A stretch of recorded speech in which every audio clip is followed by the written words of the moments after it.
Hi everyone, welcome to Coding Bytes. Right, today I'm just going to do a very quick video.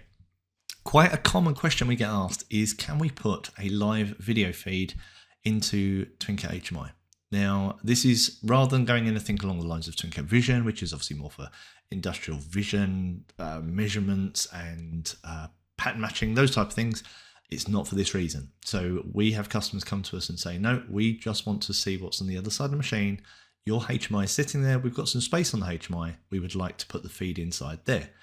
The answer is yes, absolutely. So with TwinCAT HMI, obviously you have all of the power of HTML, JavaScript, CSS, and with it, if you have the ability to do anything on a web page, you can do it in TwinCAT HMI.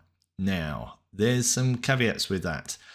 The camera that I'm showing here, I in my home office have an SV3C camera. This camera itself, it's a bit more of an old style camera. Its feeds that it passes out cannot be natively displayed in HTML. There's no possible way that I can actually pass this directly to any HTML page, whether it be TwinCAT HMI or anything else. It just doesn't have the ability to support that. You do, however, get IP cameras, which if they support a feed of MJPEG, you can put this directly as a source for an image and it will use it. It will actually just bring the live video feed in. Now, what you'll see is by the end of this video, we are going to use an image with that feed, but we need to do some pre-processing first. Now, what you can see here, I've got my little CX5140 here for this demo, TwinCAT HMI server living on it, and I'm going to install a bit of software called Agent DVR. Now, Agent DVR, let me just open up the web page so you can see it. This one here, by no means affiliated with it. I've not done any deep research into the security of it. It's definitely a bit of software I've used for a long time, just personally. But I know that it can do this as well from a business point of view. They also have a business license, which is quite a respectable license cost. It's perpetual, which you would need to buy if you were going to take this route. But again, like I say, no means affiliated with it. Do your own risk assessments on this. This is just me talking about a solution. There are many other solutions to this. This is how I've solved it in the past. Okay, so Agent DVR is by iSpy Connect, who were originally a DVR company for running your own personal video recorder on your PC. Now, this unit here, it actually runs as a service on we're going to install it on our iPC. Things just to bear in mind with this bit of software, it's CPU intensive, so you will see the CPU usage go up, so just bear that in mind. You're not going to want to run this on a sort of a small bit of kit, so the bigger bit of kit you've got, the better. The other thing too, my CX is not connected to the internet, so I needed to follow. There's actually a place in the documentation that says about how you do offline installing. I'll just show you what that looks like my side. I'm not going to take you through the installation either. Just follow the installation as you normally would, and I'll show you the final setup. So that's that. Let me just show you what we have so far. So that's obviously our setup, and 192.168.0.10 is the camera, and then 192.168.0. Sorry, I think this is 1.10 and 1.2. You'll just see that in the video. So only these two things know about them. Okay, right, so I'm just going to drop over. The first thing I'm going to do is open up the remote connection to my CX. Now, what you can see here is when you do the offline installation of this, you will be given a zip file. This zip file, if I open it up here, I extracted this out just for the moment, just so it's nice and easy, straight into C drive Agent Windows. When you unzip that, the next thing you're going to do is agent install service.bat and let that run for a little while. It does take a little while for it to run, but once it completes, you can then start up Microsoft Edge I'm using in this instance. The default port is 8090, and if I just go onto it here as well, you'll just see localhost 8090 because it's a web-based install, web-based configuration. And what you'll see here, if you do it the same way as I do with an offline install, it'll actually tell you that the installation has failed and you need to download an extra file. That's absolutely fine.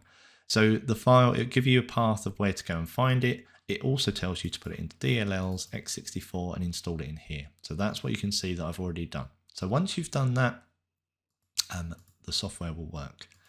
You will then be presented with this. I'm running just the demo for this because obviously this isn't going to be used in an industrial way. It's just for the demo and it's all being taken off. This is what you're presented with. So currently it has no notion of any cameras. So we're going to go up into this one here, say that on a new device. It's picking a grid slot because you can also set up a grid. You can even view this grid in TwinCAT HMI as well. It's a nice bit of software. So in here, I'm just going to say the network camera wizard and record raw. And the make of it, I'm just going to type in SV3C. And I'm just going to say it's unlisted for the moment. It knows a lot of cameras. So if you already know your cameras, it's already set up to take them in. I'm just going to say unlisted. My username is just the default. And I'm just going to say you're going to be channel 0. And hit OK for this one. So it's starting to find some IP addresses on the network itself. But I'm actually going to stipulate the IP address of the camera so it will go directly to it instead. So that was 1.10, I believe. Hit next.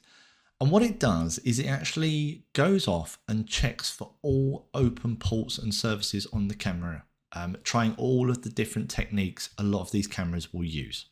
So we can see here that it's finding a few of them and it gives us the ability to test some of them. So if we say test on this, it comes back and says, no, there was an error in its reply. MPEG, and this tends to be the way of it. You make your way through, wait until it passes, and then you use the one that passes. So the one I'm going to go for, so we could have actually used this one down here, this RTSP feed. I also know this ON VIF will also work. But let me just go with this one again, because if this one's working, I'll use this one just to prove that we can, as long as your camera supports this connection. Okay, so I'm just going to say use. And at that point there, you'll try to connect to the camera and allows us to name it. So I'm just going to say okay for the defaults. And just cancel that off. So in other words, if I want to do more of these. So that is it now showing me, oh, there we go, even supports zoom on this too. So let me just zoom that back out. You can also see as well, it's giving CPU usage warnings already because I'm putting this at the full frame rate, full resolution as well. So it itself gets a bit busy. So just bear that in mind. You are going to want something with a bit of processing power. It also says it can use GPU as well. So if you've got something that's got slightly more GPU ability, so I would say probably like the Ryzen range, then that's also possible. So that's it. So far so good. Technically, there's nothing to stop you embedding this into an iframe into TwinCAT HMI and just viewing this. So that's definitely possible. The bit I want to show you though is that by default, this will also serve out the MJPEG too. So if I type in this address here, let me just pull this across, and this is taken from their documentation. So I'm just going to drag this across here because it's already pre-written, and this one I'm just going to use localhost because it's local, and this should allow me to do it directly. There we go. So what I'm saying is, can you please pull in the video feed? I want it to be, it's called video.mjpeg. It's the first of the cameras that have been assigned in here. So if you've got multiple cameras, you can assign them here. And this is the size of the image I want it to produce for me on the output. So that there is the path to agent GVR, and it is connecting to the camera. And now what you can see is it doesn't present us with any of the controls. It truly is a feed from the camera, but in such a way that a web browser is now able to take this and embed this into HTML. So to prove that too, if I just move this out of the way, and what I'm going to do is just say I want a new file, and we'll just call this test.html. Again, web browsers are really sort of easygoing, especially Edge. They allow you to just type in anything and it will try to interpret it as a HTML document. So, because normally you'd have boilerplate here of what is HTML. So the thing I've just done is this one here, and I'm just going to copy and paste this one across and just cut that out and paste that in its place. This one done. Okay. So what I'm saying is I want an image HTML element. Its source is being set to this value here. And it itself has an alternative name of camera feed. believe that's it. So just save that, open it, and there we get it as well. So that's actually being served up. If we were to inspect that, that will actually, if it's going to open the inspection window, there we go. See, it's already done the nice thing of trying to actually frame this up as a true HTML document for us as well. But you can see here the image tag is there, which it is, and it's pulling in its source just by the video feed as well. Lovely. Okay, so really there's just a very minor step now of turning that into, well, putting that into a TwinCAT HMI project. So let's just copy and paste this back out again.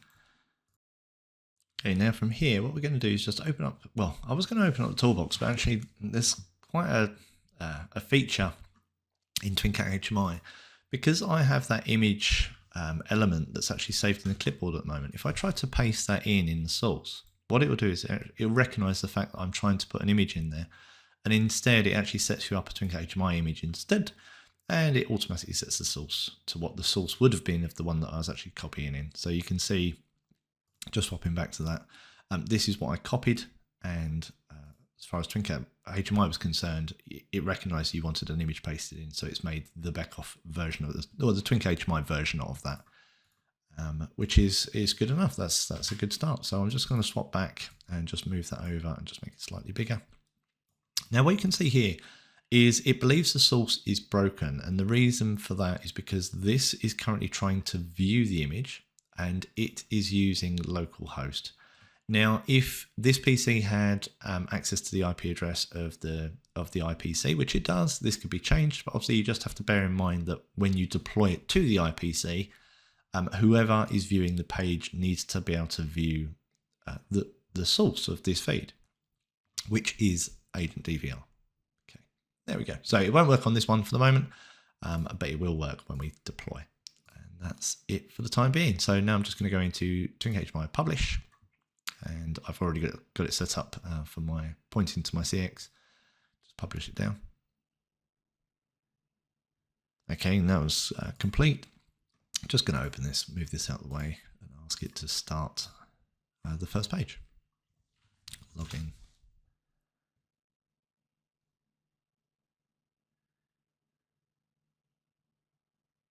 And we're done. Okay, so live video feed straight into TwinCAT HMI. So things to bear in mind with this. So number one is it is CPU intensive, so just bear that in mind.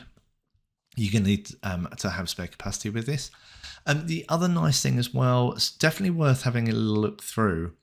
So this piece of software too comes with documentation for the API.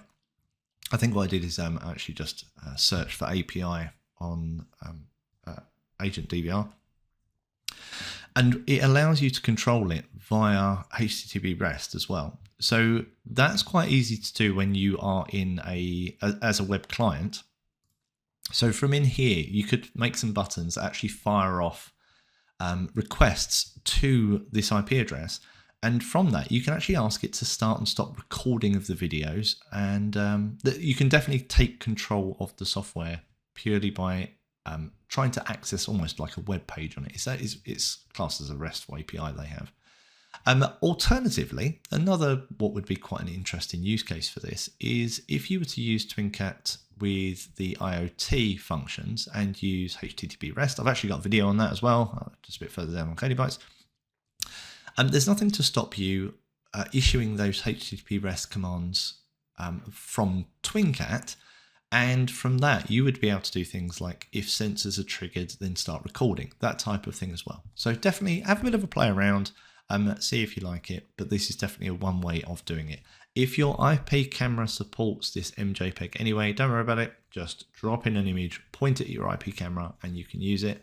Otherwise, you will need to go through a third-party bit of software to re-encode the stream into something that's HTML compatible. And this is one of the ways. Okay. I hope you enjoyed that, and I'll speak to you on the next one.